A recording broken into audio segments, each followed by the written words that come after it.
بسم الله الرحمن الرحيم. السلام على احلى واغلى متابعين. النهارده زي ما انتم شايفين كده عامله قنبله البيتزا، الترند اللي شغال الاسبوع ده، طول الاسبوع ده شغال على قنبله البيتزا. سهله جدا وبسيطه خالص، بمكونات عندك في التلاجة هتبصي تلاقي عملتي وجبه لذيذه لابنك او بنتك اللي في الدراسه، اللي في الاعدادي ولا في الثانوي، اللي لسه بيذاكر وبيمتحن. ربنا معاهم وينجحهم يا رب ويفرحكم بيهم. سهلة جدا بسيطة خالص، هتعجبك جدا. بأبسط المكونات هنشوف هتتعمل بإيه.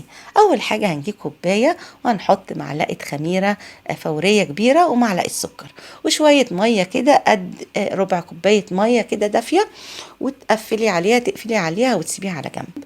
عبال ما تخمر هنحضر الدقيق بتاعنا. نص كيلو دقيق، عليه معلقة ملح وعليه معلقتين لبن بودر. لو عندك ما عندكيش مفيش اي مشكلة، عليهم كمان معلقة سكر صغيرة، وهنقلب مع بعض الحاجة. انا كنت هنا نسيت احط معلقة البيكنج باودر، معلقة بيكنج باودر برضو صغيرة، هتخلطيهم كله على الدقيق.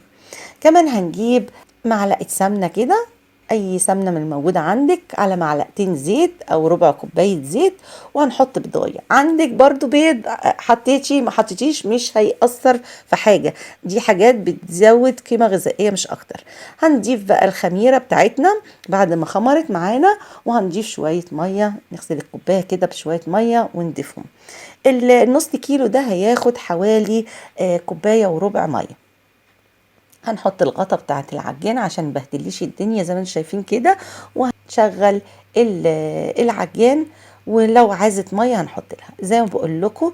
اخد مني كوباية وربع مية، دي 4 كوبايات دقيق، يعني نص كيلو اخد كوباية وربع مية. زي ما بقول لكم ممكن تستغنوا عن اللبن البودرة او عن البيض، مفيش اي مشكلة، هتطلع معاكم جميلة في منتهى الروعة.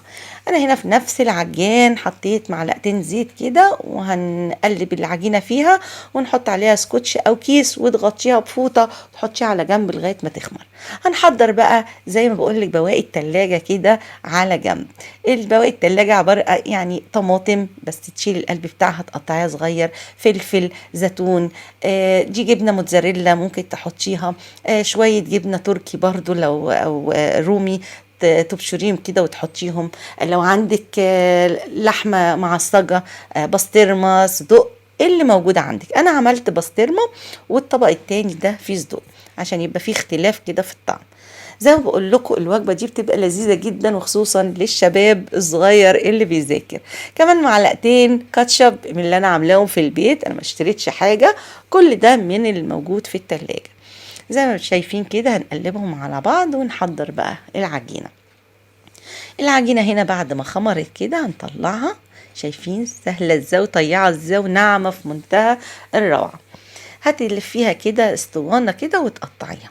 انا النص كيلو ده قطعته 12 قنبله، طلع معايا 12 قنبله. انت ممكن يطلع معاكي 14 و15 قنبله، طلعت كبيره جدا ومشبعه. يعني انت ممكن تعملي عدد اكبر من كده لو عايزه، بس مش اقل من 12. يعني لو هتعملي اقل من 12 هتطلع معاكي سميكه جدا، يعني اللي هيطلع فيها البابه من جوه.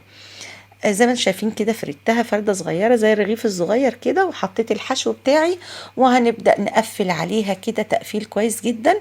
شايفين برمتها كده، وهنحطها في شوية لبن، وبعدين شوية بقسماط من اللي هو بتاع البانيه. اللبن ده انا ما كانش عندي لبن، برضو معلقتين بودرة في حبة مية ودوبتهم، بقى عندي طبق لبن زي ما انتم شايفين كده. هتحطيهم في البقسماط واحدة واحدة، تفتحي، ممكن تعمليهم كلهم مرة واحدة وبعد كده تقلي.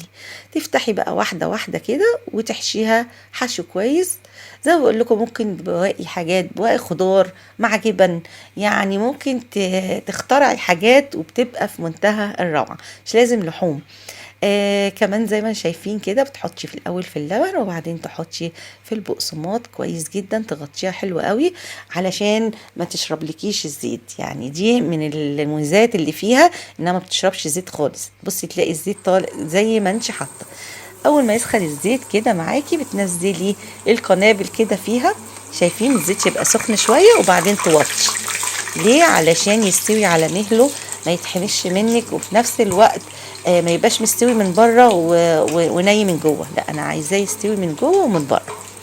انا مسويه طبعا الصدق ومسويه البسطرمه، بس طبعا الطماطم والخضار طبعا زي ما هو. زي ما انتم شايفين كده على نار هاديه بدات اسوي القنابل بتاعتي. شايفين اللون الذهبي الجميل، ما اقولكمش كان حلو وجميل قد ايه. مقرمش بقى من بره وطري من جوه، والجبنه سايحه كده حاجه وهم. تحطي الزيت على وشها كده علشان تتنفخ معاكي، عشان كده سموها قنبله. زي ما بقول لك الوجبه دي حلوه قوي للطلبه دلوقتي وهم بيذاكروا. تدخلي عليهم كده بقنبلتين كده ياكلوهم يشبعوا، معاهم كمان كوبايه شاي بلبن كده تظبط الدماغ، وان شاء الله تفرحوا فرحه كبيره بنجاحهم باذن الله. الحاجات دي بتفرح الطلبه وهم بيذاكروا كده جعانين ومش حاسين، لما مامتهم تدخل عليهم كده بطبق كده حاجه زي كده هيفرحوا جدا. زي ما انت شايفه كده، بس لما فتحتها العجينه مستويه من جوه، الجبنه سايحه، كله مستوي. طعمها ما اقولكمش كانت جميله قد ايه، شكلها جديد ولذيذه ومتاخدش وقت.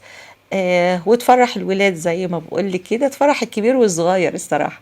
شايفين الجمال، طلعت في منتهى الروعه. يا ريت اللي يعجبه الفيديو ما ينسانيش في اللايك والشير والاشتراك، او تفعلي الجرس للكل عشان يوصلك كل جديد ان شاء الله. شايفين تفتحيها كده تلاقي الجبنه سايحه مع الخضار مع الحشو اللي انت حطاه، حاجه جميله جدا. اسيبكم في رعايه الله وحفظه. كانت معاكم فادية قاسم.